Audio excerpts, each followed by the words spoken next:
Karya seni pertama yang saya buat mungkin udah lama banget ya. Zaman-zaman sekolah dulu juga udah bikin gambar, entah itu tugas.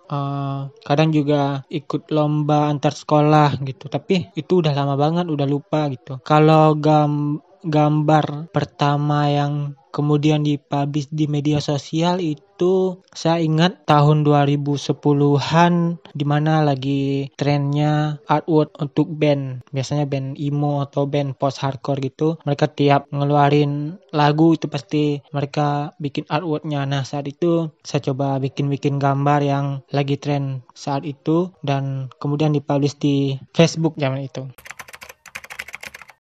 Kayaknya saat itu juga gitu. Setelah beberapa kali bikin gambar, ada yang respon. Nah, kemudian jadi tertarik dan jadi suka terjun di dunia seni gitu. Terlebih lagi memang udah suka menggambar dari kecil sehingga jadi menyenangkan aja. Kayaknya baru-baru beberapa tahun ini gitu karena mengingat basic saya yang bukan dari pendidikan seni, sebelumnya nggak pernah kepikiran untuk jadi seorang seniman gitu. Tapi setelah terjun ke dunia seni, banyak bikin karya, akhirnya benar-benar punya keinginan untuk jadi seorang seniman. Sebenarnya ada beberapa gitu yang terutama yang mereka bikin karyanya dengan menggunakan pulpen. Itu pasti saya suka dan mengikuti bagaimana karya yang mereka bikin gitu. Salah satunya seperti Bentolman.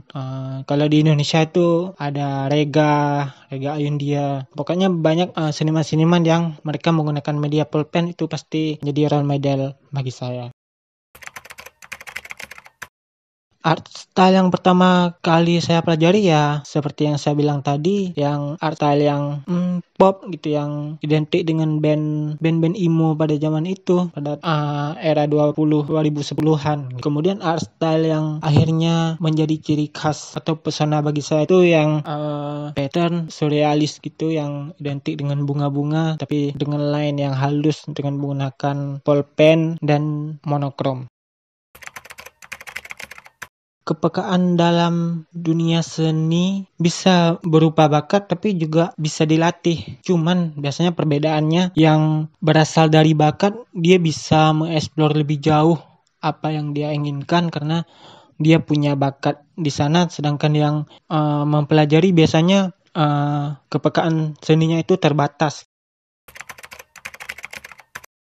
Bisa dibilang sebenarnya akhir-akhir ini sudah mulai ada perubahan, orang juga sudah mulai memberi respon positif gitu. Tapi untuk bisa dibilang manfaat yang didapatkan itu belum begitu terasa kalau di tempat saya tinggal. Tapi sebenarnya dengan bergabung di dunia seni itu sendiri, kita jadi punya banyak manfaat karena sekarang dunianya itu sangat luas. Terlebih dengan adanya media sosial dan internet. Yang saya itu biasanya mencari inspirasi dengan menyendiri, dengan dengerin musik atau baca beberapa tulisan gitu, atau juga bisa dengan lihat orang melukis, lihat orang menggambar, entah itu di YouTube, di media sosial, atau lihat teman-teman menggambar, akhirnya bisa menimbulkan inspirasi bagi saya. Harapan ke depan saya sebagai seorang seniman pastinya bisa hidup dengan berkarya dengan dunia yang saya pilih saat ini. Juga salah satu cita-cita saya itu yaitu bisa punya pameran sendiri, itu sudah pasti sebagai seorang seniman. Untuk mengembangkan kemampuan berseni untuk saat ini itu dengan banyak mengikuti lomba atau challenge, sehingga itu memicu kita untuk lebih kreatif gitu dengan tema-tema baru, dengan ketentuan-ketentuan baru gitu. Juga dengan mencari link dan teman yang lebih luas, itu juga bisa mengembangkan kemampuan seni bagi saya untuk mencapai cita-cita sebagai seorang seniman yang bisa hidup dari seni.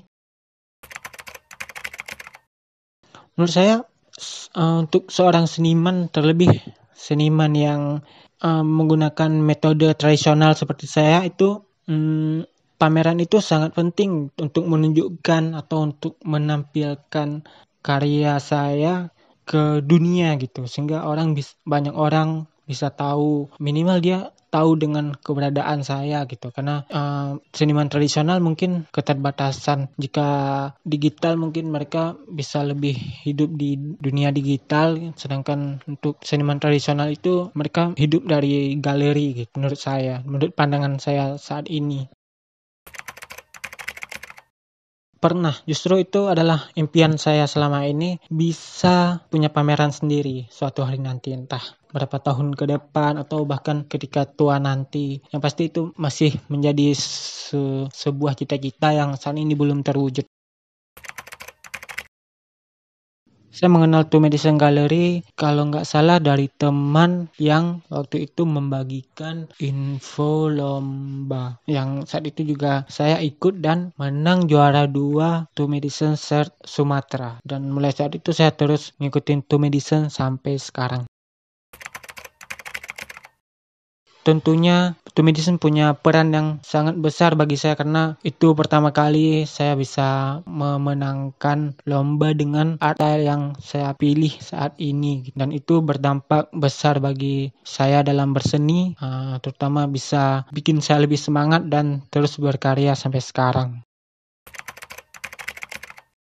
Apakah channel dengan konten seni seperti Two Medicine itu perlu disupport? Pastinya sangat perlu, karena saat ini konten yang bisa dibilang masih sangat sedikit itu konten seni. Baik itu di media sosial, di YouTube atau di platform apapun, itu masih sangat minim. Kalau kita bicara soal minat dari penonton atau minat dari pengguna internet yang sedikit, itu sebenarnya karena konten yang disajikan juga masih sedikit. Karena orang jadi tidak familiar dengan itu, tidak terbiasa dengan konten seni, sehingga orang semakin lama semakin tidak tertarik dengan seni gitu. Buktinya sekarang beberapa konten kreator baru yang di beberapa platform yang dia bikin konten seni dengan menarik, itu peminatnya sangat banyak.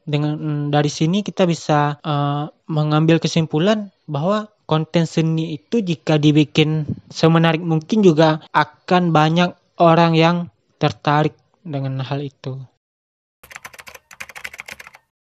Yang membuat saya percaya untuk berkolaborasi dengan Two Medicine itu karena keterbukaan Two Medicine Gallery terhadap seniman-seniman baru. Dulu saya berpikir kalau sebuah galeri itu merupakan tempat yang sangat susah untuk ditembus gitu. Tapi dengan adanya Two Medicine, saya merasa galeri ini sangat terbuka untuk seniman-seniman yang baru mulai berkarya, entah dia dari mana gitu. Semuanya bisa join atau bisa punya titik temu dengan Two Medicine Gallery, entah itu dari submit karya ataupun ikut kontes yang diadakan oleh Two Medicine. Pokoknya menurut saya Two Medicine itu sangat mendukung seniman-seniman baru seperti saya. Yang akan saya sampaikan untuk diri saya di masa depan, nggak salah kok kamu memilih jalan ini. Nggak salah juga biarpun kamu memilih karir yang tidak sesuai dengan pendidikan kamu. Juga biarpun apa yang kamu pilih itu nggak dipilih oleh kebanyakan orang di tempat kamu tinggal, biarpun nggak banyak dukungan, ya kamu nggak salah, kamu udah benar. Kalau sekarang mungkin saya merasa saya udah telat untuk memulai, mungkin saya akan ngomong, enggak kok, kamu nggak telat, memang ini saat yang tepat untuk kamu memulainya. Kalau kamu cinta dengan seni dan ingin mendukung ekosistem industri kreatif di Indonesia, jangan lupa like dan subscribe channel ini ya.